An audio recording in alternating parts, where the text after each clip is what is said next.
Boa noite a todos. Mais uma vez, estamos aqui com os três mal-amados. Hoje, vamos ter um bate-papo que eu acho que interessa a todos que são poetas, escritores, porque quem escreve quer publicar, quem escreve quer ver o seu poema, o seu romance, a sua crônica, escrito nesse papelzinho aqui, que é uma coisa boa. E vamos conversar sobre isso não só sobre a publicação em livro físico, como também até em livros, e hoje virtuais, vamos chamar assim, em livros da mídia, da internet. Hoje nós temos aqui 3 editores de trabalhos totalmente diferentes, que foi a ideia dos 3 mal-amados. Temos aqui o José Soter, da editora Semin, que foi exatamente o pioneiro, ou primeiro, pode dizer que além de pioneiro, é o primeiro mesmo editor de Brasília a publicar a famosa poesia Mimiola. Dali ele começou e tem até hoje a editora Semin, num formato maravilhoso. Temos aqui o Vitor Tagore Alegria, que já nasceu editor, acho que ele já nasceu editor, porque viveu nesse mundo onde o pai dele foi o primeiro ou o segundo editor em Brasília, isso lá no comecinho de Brasília, que é uma pessoa que eu tenho imensa consideração, respeito muito, editou o meu primeiro livro, que foi o Negro Jorge, da Tesauros Editora, que é o Vitor Alegria. Está aqui também para conversar com a gente. E o terceiro, eu acho que é uma das editoras que eu, pelo menos, que acompanho, que mais vejo editar os poetas, né? Poeta do Brasil todo, acho que é a editora que realmente trabalha dentro da poesia, que é o nosso Eduardo Lacerda, da editora Patuá. Aí o Vitor, a editora dele, que eu acabei, desculpa um instantinho só, que eu acabei esquecendo, é a Tagore Editora, né?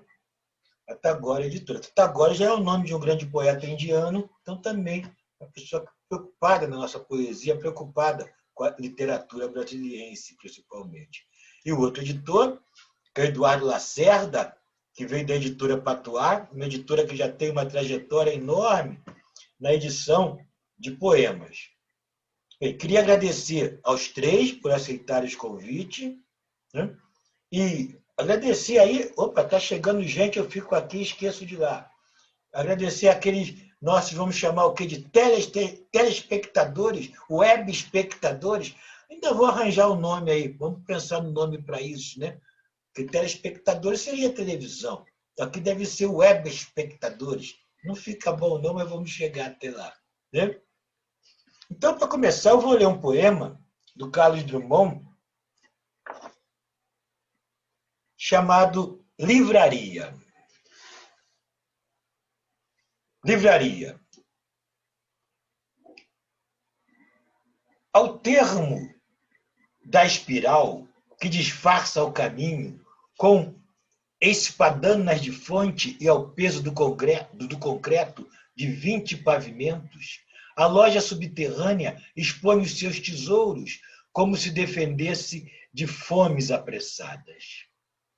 Ao nível do tumulto, de rodas e de pés, não se decifra e oculta sinfonia de letras e cores enlaçadas no silêncio de livros abertos em gravura. Aquário de aquarelas, mosaicos, bronzes nus, arbescos de clé, piscinas onde flutuam sistemas e delírios mansos de filosofias, sentidos e sem sentidos das ciências e arte de viver, a quem sabe mergulhar numa página, o trampolim se oferta. A vida chega aqui, filtrada em pensamento que não fere no enlevo tátil visual de ideias reveladas na trama do papel, em que afloram alandamentos, dançam 4 metros abaixo do solo e das angústias, o seu balé de essência para o leitor libertos. Se a poesia chama-se Livraria, e é do livro As Impurezas do Branco, de Carlos Drummond de Andrade. Note-se que ela fala do elemento principal da livraria, que é o livro. Né? Então, aqui vamos começar hoje sabendo um pouquinho da editora de cada um deles. Vamos começar em ordem alfabética. Eduardo Lacerda, da editora Patuá. Fale um pouquinho o que é a Patuá, como é que trabalha a Patuá, como surgiu a Patuá. Olha o som, tem que tirar o som, Eduardo. Deixa eu ver se eu tiro aqui. Tirei, não. Ah, Ok? agora sim. Poxa, muito obrigado pelo convite. Muito feliz de estar aqui com vocês essa noite. Você está me ouvindo bem? Legal. Bom, a Patuá começou em 2010, né? Nosso primeiro livro publicado foi em 2011. Eu venho de uma paixão pela poesia desde criança. Quando eu pegava um livro didático na mão, eu ia logo para os poemas. E quando eu entrei no curso de letras, me deu vontade de começar a fazer uma revista. Antes disso, fanzine de poesia, né? Xerocava poemas e distribuía isso nos corredores da faculdade. Disso a gente tentou fazer uma revista, virou um jornal, e veio um sonho de ter uma editora. Acho que como mais ou menos todo poeta quer publicar a si mesmo e aos amigos, né? E então em 2010 veio esse sonho de montar uma editora. Em 2011 nós lançamos o primeiro livro, com uma proposta de ser uma editora para publicar principalmente autores e autoras estreantes de todo o Brasil. Desde o início a gente tentou publicar sempre o mesmo número de homens e mulheres, né, os poetas e as poetas, e uma editora que começou para publicar principalmente autores e autoras estreantes. Hoje a gente também tem no catálogo, por exemplo, o Marco Lucchesi, que é presidente da Academia Brasileira de Letras, e ao mesmo tempo jovens poetas de 16, 17, 18 anos, que eu acho que são o coração da editora, né? Trazem vida nova, fôlego novo. E a gente está aí com 1.100 livros publicados, então desde 2010.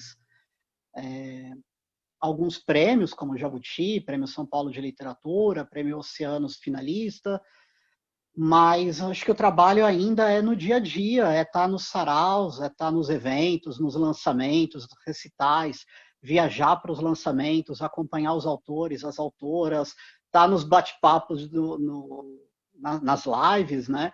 Estar no Instagram.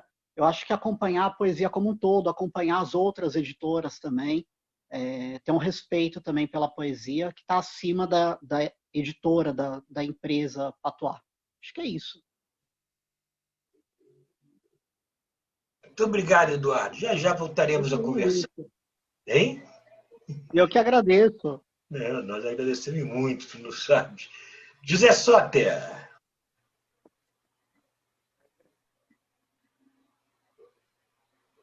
Olha só um Soter. Aí, muito bom, cara. Obrigado aí pelo convite aos três mal-amados aí. E companhia, né? Porque os três mal-amados, na verdade, são várias pessoas, né? Então, obrigado aí pelo convite. E a Semin, ela continua Semin, mas ela começou como Soter Edições Mimeográficas, né? E Semin era nada mais era do que a sigla, né? Sem mim. Soter Edições Mimeográficas. E que fazia um trocadilho com sem mim, né? Sem mim. Né? E alguns até faziam um trocadilho com sêmen, né? de seminar, né? Qual foi o objetivo da criação dessa editora? Na verdade, foi no início lá da geração mimeógrafo, nós começamos aqui em Brasília a produzir nossos livros e a sair para os botecos e tal, e exigia uma rapidez muito grande assim de produção, né? Porque você pensava num dia, no outro dia tinha que distribuir. E o meio mais fácil que tinha que fazer isso era aquilo que nós usávamos, que era ir para pegar os mimeógrafos, a tinta aí nas escolas, né? Onde a gente tinha acesso, nos órgãos públicos e tal, rodar esse trabalho, né? Esse material. E eu, por acaso, eu tive a oportunidade de comprar num ferro velho lá numa loja de leilões, né? comprar um mimeógrafo a tinta e comecei a fazer o livro da rapaziada. E ela surgiu com o mimeógrafo, que é uma tecnologia que a gente estava se apropriando. Ela serviu para publicar o livro daquele, né, de quase todos os poetas e poetas daquela época que tinham interesse em lançar um livrinho, aí não tinha condições. E a Semin nunca teve finalidade econômica, né, financeira. Então o pessoal entrava com material, a gente rodava e distribuía. Quer dizer, o pessoal não tinha contrato, né, com os poetas, né, com as poetas, não tinha remuneração para a editora, né? O mimeógrafo era de uso coletivo, todos podiam usar. Tinha que, lógico que a contrapartida é ir para lá e rodar o livro, né? Porque senão não era sem mim, né? Eu ia ficar a vida inteira eu fazendo livro para o pessoal, né? Depois que veio houve um arrefecimento, eu cheguei a mudar de Brasília por uns 2, 3 anos.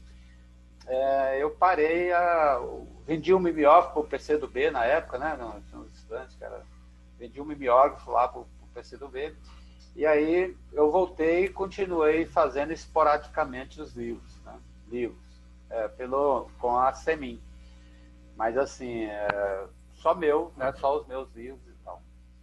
Em 2012, quando eu voltei de vez para a cena aqui, literária aqui de Brasília, eu senti que existia uma mesma situação, né, tanto poética quanto de necessidade de estruturas para publicação de livros aqui em Brasília, daquela época, né, que tinha quando a gente criou lá, começou esse trabalho lá em 78, 79. Aí eu resolvi, né, não só publicar só os meus livros, né, pela Semin, mas também abrir para as pessoas fazerem. E ela continuou com aquele espírito, quer dizer, o pessoal, como é que eu tive experiência, eu já fiz uma edição de um livro de 3.000 exemplares. Se esgotou, né, mas demorou tempo pra caramba para esgotar esses 3.000 exemplares, entendeu? Distribuí no Brasil todo, eu pessoalmente, que eu ia para os eventos e levava para vender e tal. Mas eu distribuí 3.000 livros. Então, uma dificuldade que eu percebi é que você faz 1.000 livros e fica 5 anos com 1.000 livros em cima ocupando espaço dentro de casa. E os lançamentos de poesia, é muito raro ter alguém no lançamento que venda mais de 100 livros, entendeu? É muito difícil. Tem gente que fala que vende 200, 300, assim, mas eu acho que é mais para marketing mesmo, para poder, né, estimular a procura e tal. É muito raro você vender muito livro. Então eu resolvi fazer pequenas edições cooperativadas, quer dizer, a gente compra o material, faz a diagramação, edita o livro e não entra um centavo nisso. O que vai entrar é o dinheiro do lançamento. No lançamento, você vendendo 60, 80 livros, né, e com a tiragem de 200 livros no máximo, né, no máximo 200 livros. Então, no lançamento, dá para você recuperar o dinheiro investido na produção. Aí eu não tenho gasto e o autor não tem gasto. E aí a gente fica com um livro, né, que pode daí depois ter outra edição, né, de 200, 150, 200 livros. Então, esse é o espírito, essa é a Semin e é o trabalho que eu desenvolvo, né, eu desenvolvo com a Semin.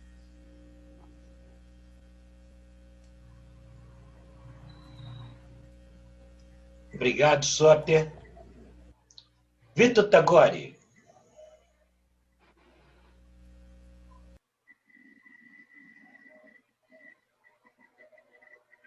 Ao som, Vitor.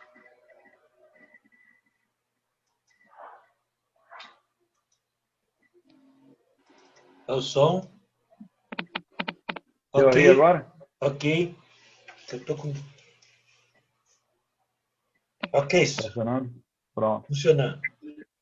Maravilha. Boa noite a todos. Obrigado aí, Jorge e os três pelo convite. Obrigado por me chamar para falar sobre poesia e edição de livros, né?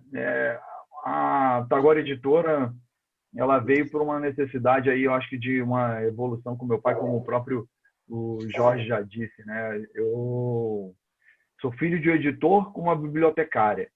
Então, não sei o que é que ia dar num negócio desse. Mas eu não sei quem é que, aonde é que foi, se eles se encontraram dentro de uma livraria ou qualquer coisa assim, ou se é porque passei a gostar de livros por causa do meu nome, do Rabindranath Tagore, que eu fiz a homenagem, o nome da editora, não a mim, mas assim a ele, né? Então, na verdade, a ideia era trabalhar, abrir em 2016, hoje acho que a gente está com 180 e poucos títulos, né? E eu publicar aquilo que... e da forma que eu achava que deveria ser, né? Obviamente, houve aí uma ruptura entre eu e meu pai, mas uma ruptura mais na forma de trabalho do que nas ideias, né? As ideias eu continuo, até congrego com o meu pai toda a forma de ver a literatura, né? Então, quer dizer, a gente publica poesia, publico romance, passei a gostar de poesia. A poesia para mim tem um sentimento um pouco diferente, né? Porque passei a gostar de poesia ali mais ou menos com uns 16 anos, e aí eu tenho que dizer que fui muito influenciado por um cara chamado Máximo Ferraz, não sei se o Jorge Amâncio conheceu, que era um carioca que passou aqui para Brasília e que o Fernando Mendes Viana adotou, vamos dizer assim, né? E que ele levava para todos os lugares, e a gente foi fazer uma revista chamada Gárgula. Eu não sei se alguém chegou a ver, que era uma revista de poesia que a gente estava querendo fazer aqui em Brasília. E nesse processo de conhecer a poesia de uma forma que eu nunca tinha visto, por exemplo, através de discos de vinil de 32 rotações, etc., eu me apaixonei por aquilo ali, e aí que eu fui visitar a poesia, né? Porque eu falei, nossa, poesia é tudo isso, poesia é uma arte. E aí, a partir daí, eu passei a ler a poesia e até pude admirar a minha alcunha, né? O Tagore em si, porque era uma poesia. Meu pai publicou o livro do Tagore, o nome do livro, que ganhou o prêmio Nobel, que é o Gitanjali, e no ano que eu nasci. E aí eu fui revisitar e aí eu tive uma conexão bem interessante com essa parte. E aí a editora veio eu querendo publicar livros eletrônicos. Era a minha ânsia maior. Porque eu falava, poxa, se a gente tem uma condição, a gente já tem uma condição hoje de uma quantidade gigantesca de livros publicados, mas a gente não tem esses livros que até já foram, que estão esgotados, por que eles não viram livros digitais? E nesse processo de querer publicar o livro digital, acabou que era só para publicar livro digital, mas fui vendo que na prática a realidade era outra, né? E hoje a gente tem ainda um mercado brasileiro de 3% de literatura digital, vamos dizer assim. E eu comecei com uma política e falei assim, se a pessoa tem um livro de R$30, vamos dar acessibilidade. O problema das pessoas que não leem o livro é o problema de dinheiro. Então vamos colocar o livro a R$5. Todos os meus livros eram digitais, eram R$5. Para ver se as pessoas liam, né? Porque a gente aqui, não sei se o Eduardo ele enfrenta esse tipo de coisa, né? E o Soter eu tenho certeza que enfrenta, porque a gente está em Brasília, mas a gente tem uma certa, vamos dizer assim, um certo preconceito quando a gente produz literatura e muito mais poesia, né? Que é uma estrutura é arte, né? Arte acima de tudo. E você traz essa dificuldade de saltar de Brasília para fora. Eu falei, poxa, então se um dos problemas é valor, eu vou jogar tudo para R$5, né? E eu comecei a fazer a minha conta mesmo, todos os livros, mas eu vi que começou, eu falei, pai, isso aqui não vai dar para me sustentar. Uhum. E aí eu falei, não, então vamos equilibrar isso daí. Aí passei a fazer os livros. E hoje eu acredito, né, que o livro, principalmente poesia, ele também trabalha hoje pelo objeto, que a poesia, eu não vejo, por exemplo, eu não tenho essa experiência que o Eduardo estava falando, de publicar Meninada Nova. Vejo pouquíssimos, me contactando. Acho até muito interessante, mas vejo que eles estão na internet produzindo. E Brasília tem até um fenômeno, né, que é o Acapoeta, que pegou e conseguiu unir a internet, poesia, publicação, e hoje, sei lá, tem 1 milhão de seguidores, os livros, e tem os livros publicados aí até pelas grandes editoras. Mas a missão era trazer, né, uma visibilidade para os autores de Brasília. Até criei um logo, e hoje eu tenho uma parceria com as livrarias Leitura, que é assim, leia o autor de Brasília. Até esqueci de colocar minha camisa aqui, do Leia o Autor de Brasília. E aí a gente tem um estante que está aberto para o Soter, está aberto, né, para todas as outras editoras que existem aqui em Brasília, que é um espaço para a gente ser visto. Né? Porque também não adianta estar lá só na estante. Tem que ter um lugar, tem que conhecer os livreiros, tem que conhecer falando, você tem livro do autor de Brasília? Tem aqui, ó. E a leitura, ela abriu esse espaço. Coisa que Cultura, Saraiva, nenhuma das outras redes que tiveram, que passaram por aqui, por Brasília, Nobel, nunca fizeram. E a leitura fez.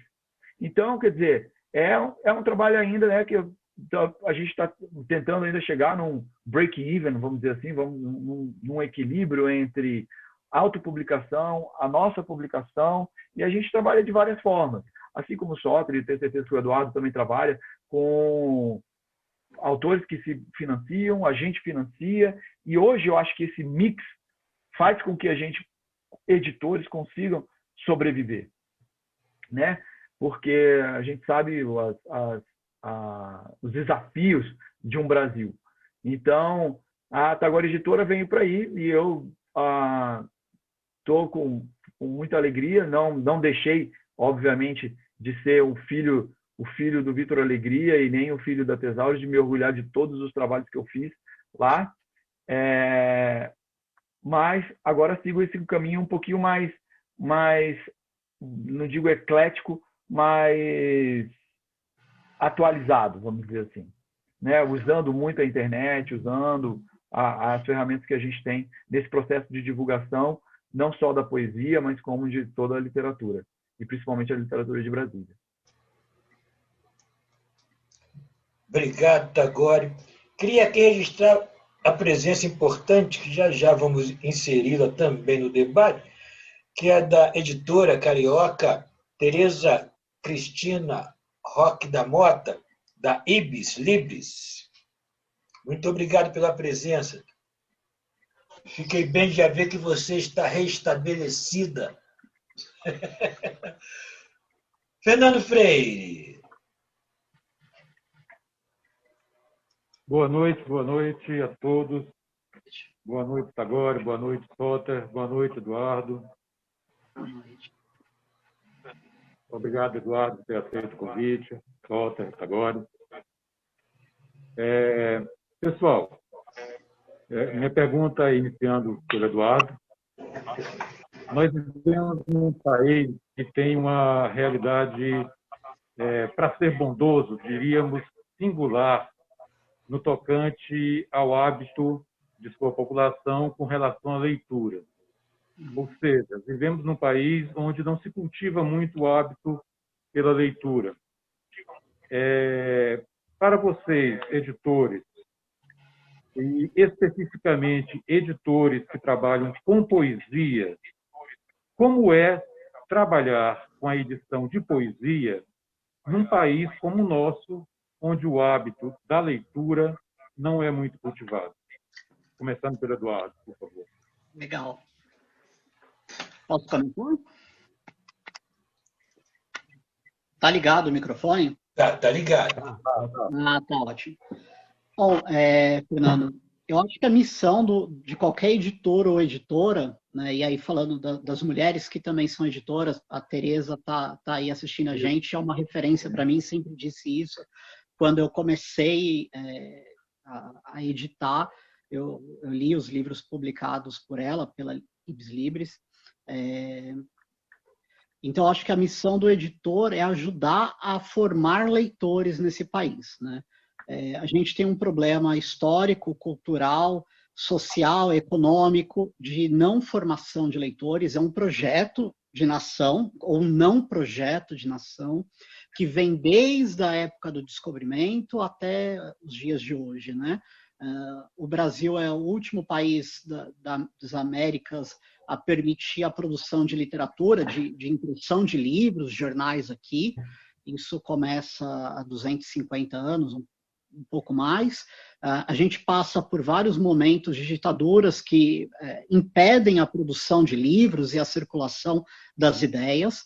Isso por um lado. Por outro, eu gosto de pensar, como o professor Antônio Cândido, que se as pessoas não têm o hábito da leitura, isso não quer dizer que elas não tenham o hábito da literatura, né? O homem ou a mulher, quando estão contando uma piada, fabulando, contando uma história da vida, essas pessoas estão criando ficção, elas gostam de literatura, né? Elas só não têm o hábito da leitura do livro impresso. Hoje, por exemplo, a gente vê muito aqui em São Paulo, eu falo de São Paulo porque é o lugar que eu estou, né? Todas as semanas, não agora porque a gente está numa quarentena, numa pandemia, mas São Paulo chegou a ter 100, 150 saraus acontecendo pela cidade, né? Principalmente nas periferias da cidade. Pessoas que, através da leitura, da oralidade, leem seus poemas, pessoas de todas as origens, pessoas de todas as profissões, e muito disso se transformou em livro impresso também, o livro passou a circular mais. Então, eu acho que os editores têm essa missão de ajudar na formação de leitores. A gente não pode cair nesse mito de que as pessoas não gostam de ler.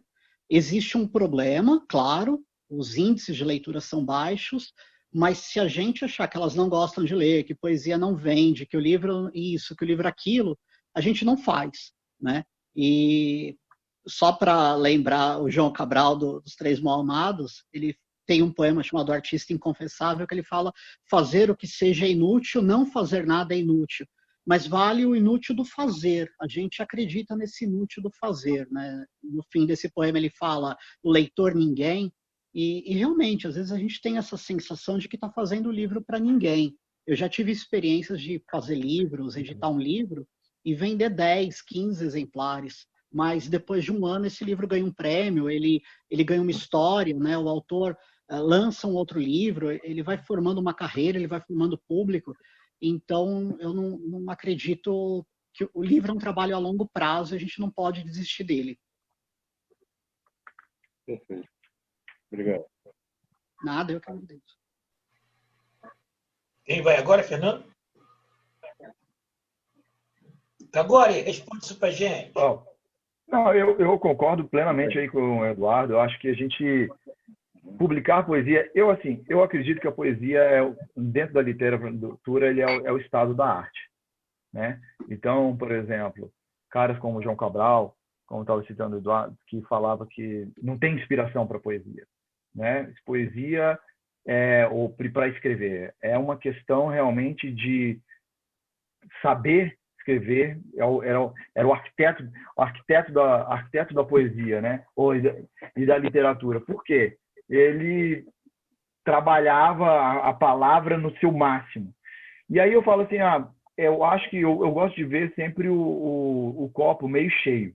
Então, o Brasil tem uma quantidade, a gente tem uma quantidade de leitores que eu acho que realmente deve ser muito maior do que é dito. Por exemplo, Folha de São Paulo lançou, falando agora, que 80% todos os nossos leitores, só 12% têm capacidade de entender aquilo que lê. Então, você fala, é uma coisa meio estranha. Porém, é um desafio. É o desafio do editor, é o desafio do escritor, é o desafio da livraria, é o desafio do bibliotecário, né? Estamos todos nesse desafio. E realmente a gente precisa, obviamente, nosso Estado, ele não transforma isso como uma política de Estado. O livro ele tem que ser uma política de Estado, porque ele, na verdade, ele é o ápice, ele é a tecnologia, ele é o resultado que o meu processo de educação deu certo, né? O meu processo de elevação cultural deu certo. Então, quer dizer, se a gente chega num processo de 12%, é porque alguma coisa está errada naquele processo lá para trás. E, obviamente, a gente está trabalhando, né, os editores, os livreiros, a gente fica muito trabalhando com o reflexo disso, e não com a causa. A causa está lá dentro, está muito mais para trás, e como o próprio Eduardo disse, vem de muito tempo, e a gente não é isso para a gente discutir. E o trabalhar, vender poesia é muito mais difícil. Hoje, eu vejo assim, que eu acho uma coisa muito interessante, que a poesia, ela acaba que se transforma o livro de poesia, ele está se transformando também num livro objeto, né? Então você está comprando um livro de poesia, mas que também tem uma estrutura gráfica vindo em volta para poder seduzir aqueles também que querem o objeto, né? Você tem, e eu acho que uma missão que eu assim gosto muito de sarau de poesia, para ver quem são as pessoas que têm a capacidade de encantar aqueles como eu fui encantado, como, por exemplo, Fernando Mendes Viana, quando eu era criança, recitava poesia. E você visse um recital de poesia desses caras, era assim, você ficava embevecido, você ficava impressionado.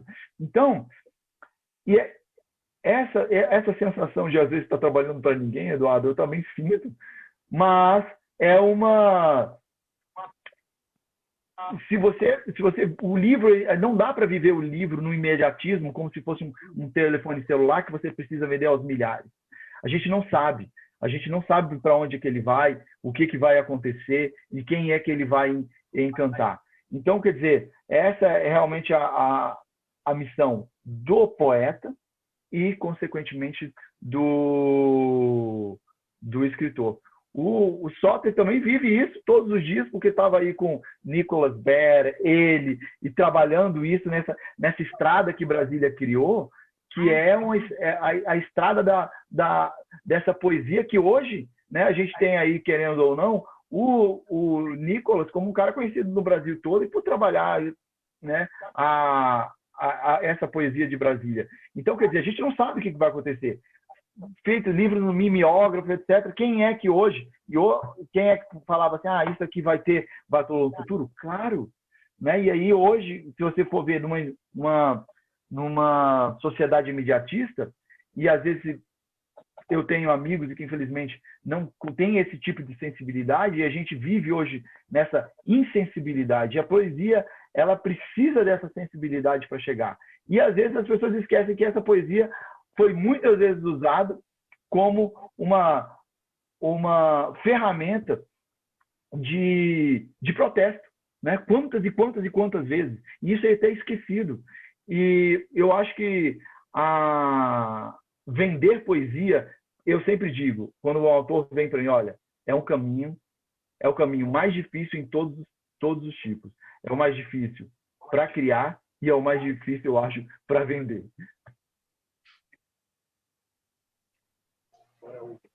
José Soter.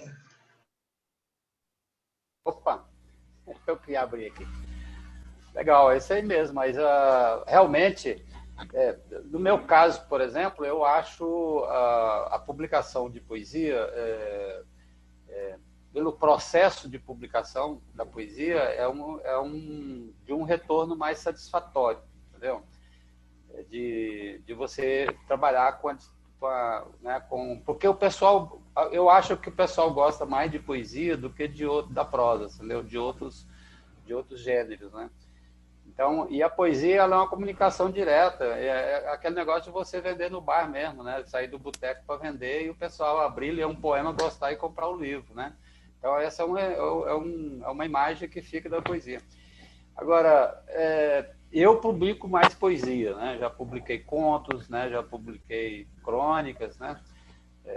Mas, assim, o que dá mais retorno, o retorno mais imediato, assim, né, do público mesmo, justamente são os livros de poesia. Mas nós temos um gargalo.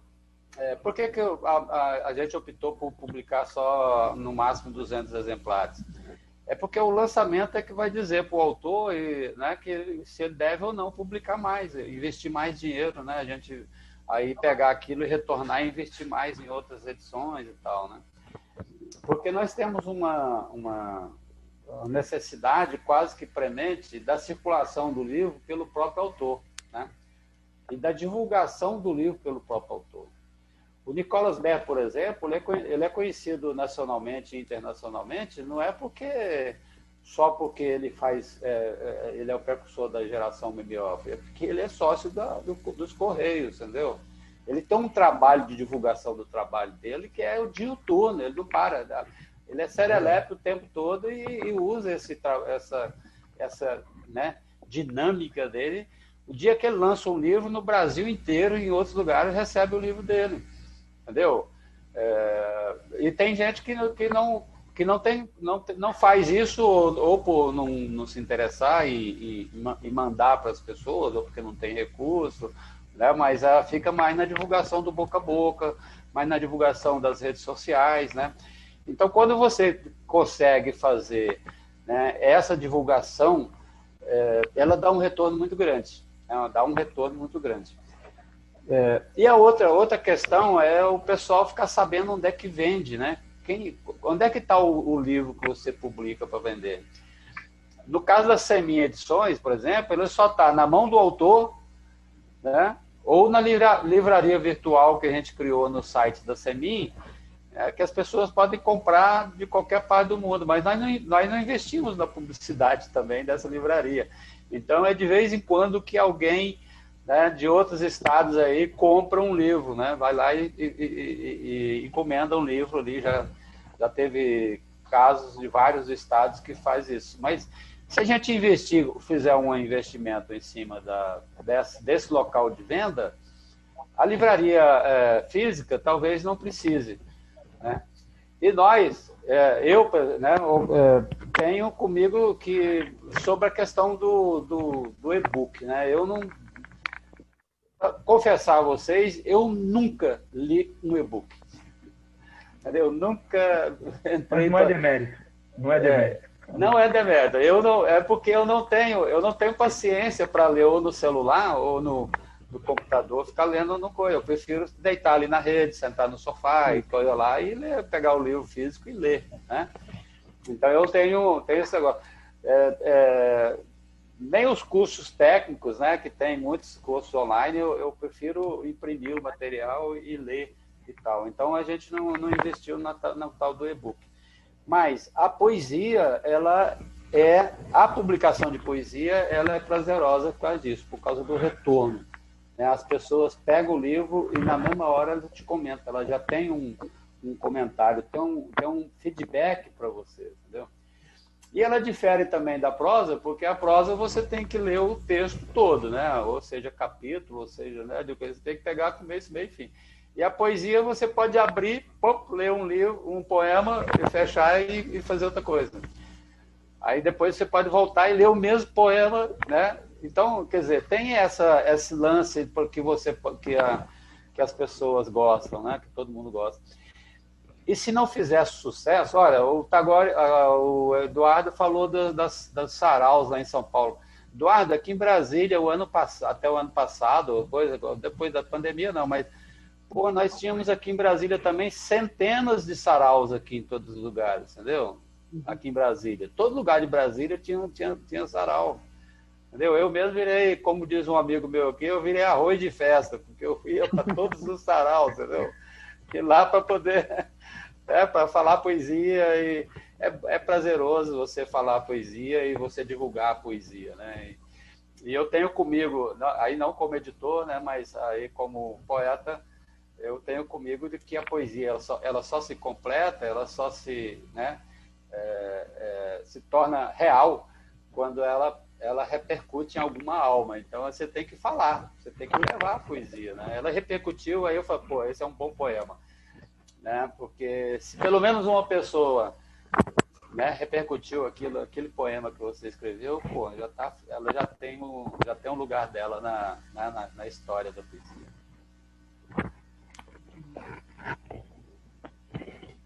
Isso aí, obrigado, Soter. Soter que mantém a história viva, agora ele está fazendo uns... Aqui tem 3 livrinhos da época da poesia marginal, né? Da poesia mimeográfica. Josafá. Antes de mais nada, boa noite a todos. De maneira especial a esses convidados, o Vitor Tagore, o Eduardo e o Soter, e os demais colegas e poetas que estão aí a nos ouvir. Recentemente, não tão recente, mas em 1999, eu lembro bem que a Folha de São Paulo, acho que talvez vocês editores lembram disso, alguém lembra disso, que a Folha de São Paulo, em 1999, ela fez uma espécie de uma pegadinha, sem muito sentido, né, com a obra de Machado de Assis, né, novelas de Machado de Assis. E aí o que aconteceu?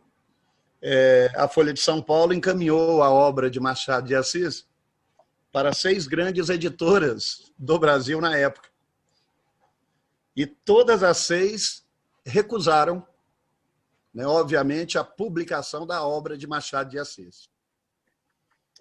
Sabemos bem que, queira sim, queira não, o critério comercial e de retorno financeiro, né, ele tem que existir, né, porque fica muito difícil bancar sem ter o banco, né, para bancar tudo isso.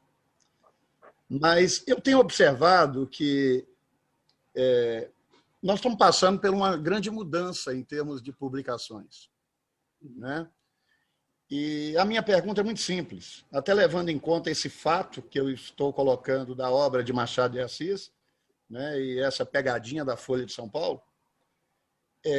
Nós sabemos que houve uma mudança ao decorrer desse tempo todo no critério ou nos critérios de publicações de uma obra, mas hoje eu pergunto para vocês, qual a mais importante mudança que ocorreu e vem ocorrendo nos critérios das editoras hoje publicarem obras poéticas? Eu queria começar exatamente com o próprio Vitor Tagore, depois passa para o Soter e, por fim, passa para o Eduardo. Eu acho que na poesia eu sempre analiso, por exemplo, é raro eu patrocinar a poesia porque eu não consigo hoje ter um retorno financeiro em cima dela, né? Mas para isso, hoje, o que eu acho que a maior mudança que teve foi a importância do autor dentro desse processo de publicação, né? Se você pensar que hoje o autor, ele mais do que nunca, hein, Soter, ele é extremamente importante para isso daí. Por exemplo, eu acredito que hoje que se lê muito mais poesia do que se lia antes do advento da internet. Porque o que tem de poesia na internet, o que tem de gente declamando poesia na internet, o que tem gente lendo na poesia, é incrível. Então, o que acontece? Obviamente, o que vai para o papel é quem tem a possibilidade de ter, ou tem o recurso, ou tem a seleção de um editor. Que aí eu acho uma coisa muito, muito legal. Mas o que eu acho que mais mudou dentro desse processo da seleção, não só a qualidade, porque hoje você precisa ter qualidade, e eu acho que o Brasil, uma das coisas eu acho que muito interessantes que estão acontecendo, né? Então, os escritores estão se profissionalizando. Por um lado, artístico, não sei se é tão interessante, mas, por outro lado, é muito importante, porque estão aparecendo mais agentes literários, estão aparecendo mais autores que conhecem o processo de produção, então eles te ajudam, como editora, a divulgar, né, a reverberar dentro do seu próprio espaço. Então, por exemplo, ele consegue sair daquilo que é muito individual e reverberar isso